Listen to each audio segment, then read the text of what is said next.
Welcome to Om sir physics where physics made easy by Om sir. जैसे कि बच्चों हमने आपको बताया था कि जो न्यू सिलेबस आया है 12th बोर्ड का महाराष्ट्र स्टेट के लिए 2020-21 के लिए, सो वो हम पढ़ाने वाले थे। ठीक है, so this is the first lecture for new syllabus, जिसमें हम सबसे फर्स्ट वाला यूनिट पढ़ाने वाले हैं 12th का, विच इज रोटेशनल डायनेमिक्स। ये जो यूनिट है बच्चों, ये दो यूनिट्स को कंबाइन करके बनाया गया है। प्रीवियस सिलेबस में circular motion, rotational motion third number का यूनिट था, सर्कुलर फर्स्ट यूनिट था, दोनों को कंबाइंड किया एंड इस साल एक ही आपको चैप्टर दे दिया। बट इसमें कुछ बेसिक हिस्से सर्कुलर के आपको 11th में है।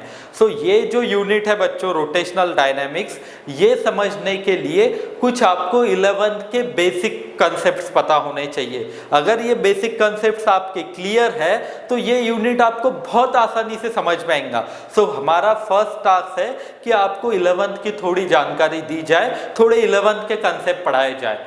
सो दैट्स व्हाई आपको 12th की किताब में भी सबसे फर्स्ट वाला एक बॉक्स मिलता है हाईलाइटेड, जिसमें दिया है कैन यू रिकॉल। ठीक है, आपको पूछा गया है कि क्या आपको 11th की कुछ बातें याद है। अगर याद है तो ठीक है, नहीं है तो ये फर्स्ट लेक्चर इंट्रोडक्शन वाला देख लो, आपको पूरा मैं समझा देता हूँ। So first important is what is circular motion. अब ये सर्कुलर मोशन क्या है, 11th में आपको यूनिफॉर्म सर्कुलर मोशन ये आपको दिया है। ठीक है, अब देखो ये जो सर्कुलर मोशन है, it is motion of particle around circumference of circle. Means जो कोई भी पार्टिकल अगर सर्कल के सरकमफरेंस पे मोशन परफॉर्म कर रहा है, it is circular motion. Just like motion of tip of fan, fan का जो टिप है उसका जो मोशन है वो, motion of tip of minute hand और सेकंड हैंड इन वॉच, आपके हाथ में जो वॉच होती है या फिर वॉल में जो वॉच है विच इज नॉट डिजिटल, जिसमें हैंड्स है, कांटे हैं जिसमें, उसका अगर आप टिप लेते हो उसका मोशन जो है इट इज सर्कुलर मोशन। ये बच्चों आपको बेसिक पता होना चाहिए। ठीक है, एंड बेसिक डिफरेंस बताता हूं मैं सर्कुलर एंड रोटेशनल के बीच में। सर्कुलर मोशन में मोशन होता है एक पॉइंट का, ठीक है, पॉइंट का मोशन होता है अराउंड सरकमफरेंस। वही अगर हम बात करें रोटेशनल में, तो रोटेशनल में होल बॉडी बच्चों मोशन परफॉर्म करेगी। Just like if I am considering complete motion of fan, blade of fan, blade of fan का मोशन अगर मैं कंप्लीट मोशन चेक करूं इट इज रोटेशनल। बट अगर मैं उसके ऊपर की एक टिप कंसीडर करता हूं बच्चों, टिप मीन्स एक पॉइंट, तो इट इज सर्कुलर मोशन। क्या ये याद रहेगा बेसिक? तो 11 का first basic is circular motion. Circular motion में भी दो फोर्सेस आपको दिखाई देते हैं, सेंट्रीपिटल एंड सेंट्रीफ्यूगल फोर्स। ठीक है, centripetal force it is real, so आपको रियल एंड सूडो फोर्स भी पता होने चाहिए, and centrifugal force it is pseudo force. तो क्या आपको ये याद है? नहीं है, ये भी पूछा गया है। तो सबसे आखिरी का जो की पॉइंट है रियल एंड सूडो, उसमें भी मैं आपको एक्स्ट्रा बता दूंगा नॉलेज। तो क्या फर्स्ट पॉइंट क्लियर हो गया बच्चों 11th का, which is circular motion, the motion of object around circumference of circle, ये है circular. Next, what is centre of mass, concept of centre of mass, COM stand for centre of mass. देखो centre of mass it is that point at which whole mass of body is suppose to be concentrated. ये बच्चों एक ऐसा point होता है जहां पे हम मान के चलते हैं कि पूरी बॉडी का मास एक ही पॉइंट के ऊपर कॉन्सेंट्रेटेड है। ठीक है, इसके लिए नीट JEE के लिए भी हमने वीडियोस बनाए हैं, लगे तो लिंक मैं डिस्क्रिप्शन में दे दूंगा। दो student who are preparing for NEET JEE they can watch that video also, जिसमें सेंटर ऑफ मास को बहुत ज़्यादा इंपॉर्टेंस है। स्टेट CET की किताब में 11th में है तो इतना ज़्यादा आपको टेंशन नहीं, बट हाँ पता तो आपको होना ही चाहिए बच्चों। ठीक है, अब देखो centre of mass it is that point at which whole mass is suppose to be concentrated. ठीक है, point at which whole mass is supposed to be concentrated।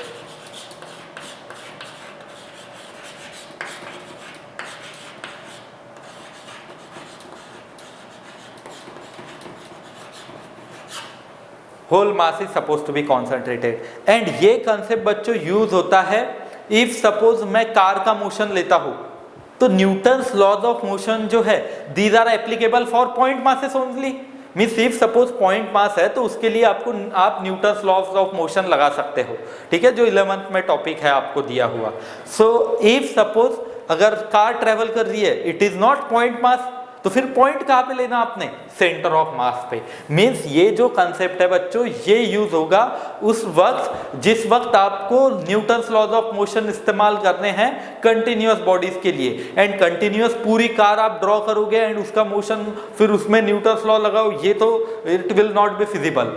So easy करने के लिए ये हमने कंसेप्ट देखा है centre of mass. If suppose there are point masses, तो पॉइंट मासेस के लिए एक मैं सिंपल सा फॉर्मूला भी बता देता हूँ। If there are 2-3 masses m1 m2 m3, ठीक है, ये ऐसे अलग अलग मासेस है बच्चों at different position r1 r2 r3 ऐसे।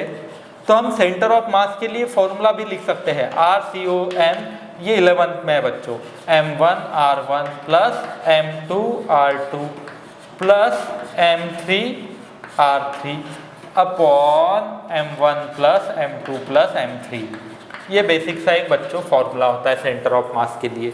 एंड याद रखना इफ देयर आर 2 पार्टिकल्स, तो जो बड़ा पार्टिकल होगा हुज मास इज लार्जर, उसके करीब सेंटर ऑफ मास होगा बच्चों, याद रहेगा ये है सेंटर ऑफ मास का concept. Kinematical equation, kinematical equation देखो बच्चों 8, 9, 10th में आपने पढ़े हैं, 11th में भी पढ़ते हो आप, 12th में वापस इसका काम आता है, क्योंकि रोटेशनल मोशन में जो या फिर सर्कुलर मोशन में, सर्कुलर एंड रोटेशनल दोनों इसमें जो एंगल की टर्म्स है बच्चों these are based on this kinematical equation. We can write this kinematical equations for circular as well as rotational motion.